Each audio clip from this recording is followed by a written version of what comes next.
मंडळी, मी कोमल तुमच्या सगळ्यांचं कोमल नागणे रेसिपी चॅनलमध्ये खूप सारं स्वागत करते। बरं, आपण महाराष्ट्रीयन लोक मसाली भाताच्या खूप प्रेमात आहोत। काही सण असला, काही मोठा समारंभ असला तर मसाली भात हा असतोच असतो।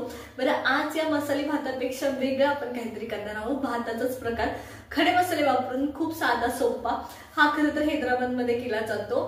बागारा राईस असं त्याला म्हणतात। कदाचित माझा उच्चार चुकीचा असू शकतो, पण बागारा राईस असं म्हणतात त्याला। तर आज तो करणार आहोत। खूप साधा आहे, सोपा आहे। तुम्हाला तोच मसाली भात खाऊन कंटाळला असेल, वरण भातावर म्हणजे वरण भाताला आपण नॉर्मली साधा भात करतो किंवा भाजीला वगैरे साधा भात करतो, तर त्याच्याऐवजी हा तुम्ही करू शकता। चला तर मग सुरुवात करूया। आज आपण बगारा राईस करतोय, त्याच्यासाठी मी तर तेल घेतले आणि खडे मसाले घेतलेत। नॉर्मली हा राईस खडे मसाले आणि पुदिना कोथिंबीर हे वापरून केला जातो। खूप साधा सोपा आहे। चला तर मग सुरू करूया।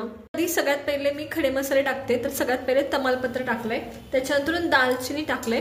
आता जेव्हा तुम्ही अशा पद्धतीचा राईस करत असताना तर लवंग आणि मिरी असते ना काळी, ती सगळ्यात जास्त वापरायची असते, हे लक्षात घ्या। तर माझ्याकडे इथं लवंग बघा सगळ्यात जास्त आहेत, 10-12 लवंग आहेत, तर मी ऍड करते ते 10-12 मिरी आहेत आणि लवंगा आहेत इथे माझ्याकडे 2च आहेत, मी आणखी थोडा ऍड करणार आहे।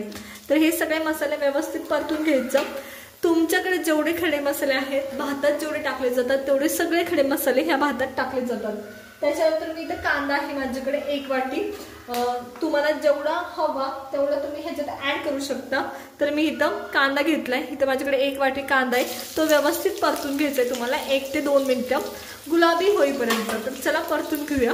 कांदा परतून घेते एकदम व्यवस्थित। आता इथं मी तेल वापरलंय, तुम्ही तेल आणि तूप मिक्स वापरू शकता, तूप सुद्धा नुसतं वापरू शकता, सगळं चालू शकतं। तर इथं कांदा व्यवस्थित परतून झालाय 1 ते 2 मिनिटं आणि गुलाबी व्हायला सुरुवात झाली आहे। त्या टायमाला मी ह्याच्यात मिरची टाकते। कांदा खूप जास्त पण परतायचं नाही आपल्याला, जस्ट गुलाबी करायचे। तिथं मिरचीचे तुकडे ते टाकते। जेवढी तिखट आहे त्यानुसार तुम्ही कमी जास्त किंवा तुम्हाला जेवढी तिखट खायची आहे त्यानुसार तुम्ही कमी जास्त करू शकता। तर इथं माझ्याकडे 1 मिरची होती टोटल आणि मी ती टाकली आहे आणि ती मिरची फार तिखट होती। तर चला, हे तर कांदा व्यवस्थित परतून झालाय आता माझं। तर हे पहा, इथे कांदा व्यवस्थित परतून झालाय।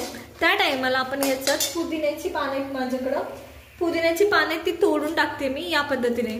तर इथं मी ही सगळी पुदिन्याची पानं ऍड केली। त्याच्यानंतर माझ्याकडे इथं कोथिंबीर चिरलेली आणि हे सगळ्या दोन्ही पण गोष्टी ओबडधोबड आहेत, ह्या व्यवस्थित परतून घ्यायच्यात तुम्हाला 1 ते 2 मिनिटं। आता काही ठिकाणी बगारा राईसमध्ये टमॅटो पण ऍड केला जातो। टमॅटो तुमचा पुदिना आणि कोथिंबीर टाकायच्या आधी परतायचे, हे पण लक्षात घ्या। तर हे कोथिंबीर आणि पुदिना 1-2 मिनिटं परतते।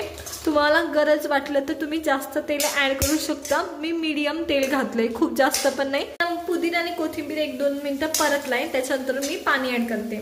मी ह्याच्यात कढईमध्ये भात करते, तुम्ही कुकरमध्ये सुद्धा करू शकता, पण कुकरमध्ये पाणी घालताना कमी घालायचं आणि शिट्ट्या 2 किंवा 3च घालायचं। तर या पद्धतीने आता त्याला उकळी येऊ देणार आहे एकदम व्यवस्थित।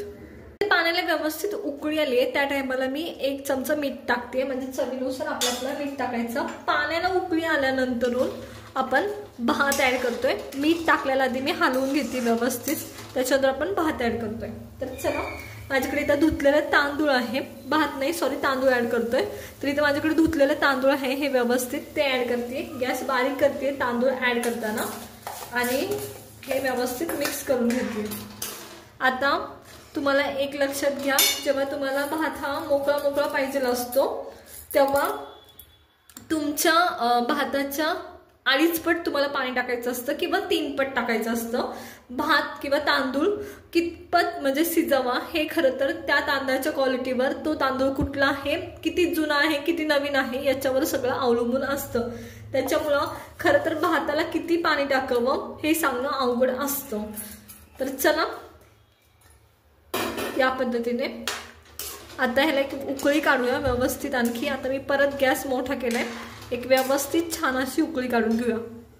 तर कधी काय होतं, आपल्याला अंदाज येत नाही भाताला किती पाणी लागणार आहे। तर काय करायचं, उकळतानाच पाणी जास्त टाकायचं आणि ते साईडला काढून टाकायचं। म्हणजे काय होतं, तुम्ही जेव्हा मसाली भात करता किंवा असे भात करता, जर तुम्ही वरनं साधं पाणी टाकलं ना, त्या भाताची चव बिघडते। हे एक्स्ट्रा पाणी उकळलं ना, हेच पाणी तुम्ही साईडला काढून ठेवलं तांदळातलं तुमच्या, तर याला खूप छान फ्लेवर येतो। पहा, माझं पाणी पुरेसं आहे। जर गरज वाटलं तर ह्याच्यातलंच पाणी साईडला काढून ठेवायचं एखाद्या वाटीत आणि तेच पाणी ऍड करायचं, साधं पाणी ऍड करण्यापेक्षा.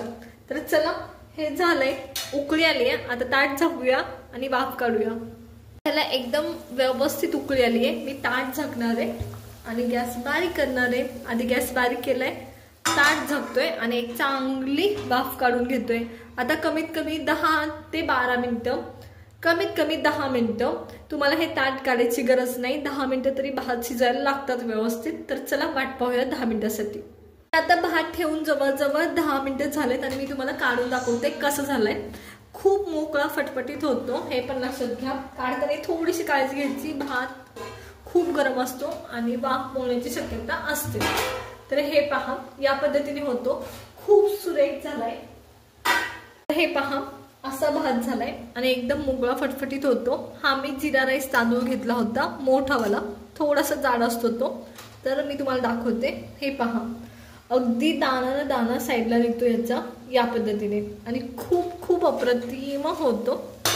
मी तुम्हाला दाखवते या पद्धतीने.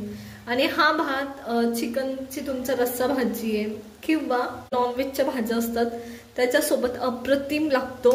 त्याचप्रमाणे वरण भातासोबत, सांबर सोबत सुद्धा खूप भारी लागतो.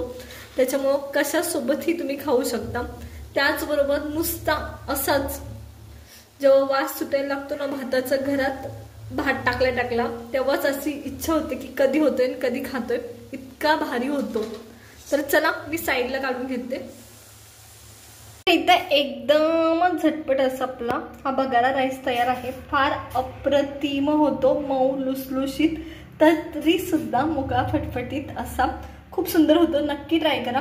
आपण मसाले भात तर नेहमीच करतो, ह्यावेळेस पाहुण्यांसाठी काहीतरी वेगळं. नक्की ट्राय करा. चला तर मग, जर रेसिपी आवडली असेल तर लाईक करा, शेअर करा आणि सबस्क्राईब करा. पहा किती सुरेख झाला आहे.